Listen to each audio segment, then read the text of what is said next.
Mga kasay, yan ang pag-uusapan natin. Pagkakaiba ng magnitude at intensity. Pag may earthquake na naganap, ang magnitude ang magsasabi sa atin kung gaano kalakas ito as it start. Represented ito by Arabic numbers like 6.9 or 7.0.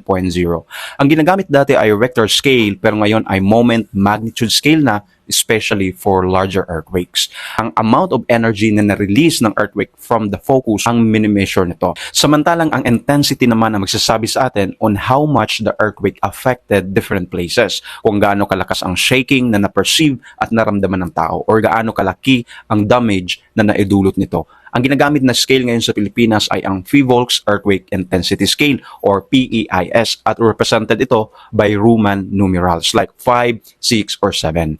Ang magnitude is just one number for the whole earthquake pero ang intensity is iba-iba sa bawat lugar. Halimbawa, noong September 30, 2025, nagkaroon ng magnitude 6.9 sa Cebu at ang pinakamataas na naitala na intensity naman ay PEIS 7, which is destructive na accordingly. So, ang intensity na naranasan doon ay nakadepende sa lapit o layo ng lugar sa epicenter. Ang epicenter po ang punto sa ibabaw ng lupa na direkta sa itaas ng pinagmulan ng lindol o tinatawag nating focus. This is usually where the shaking is strongest. Basta may alam at laging handa, ligtas sa sakuna.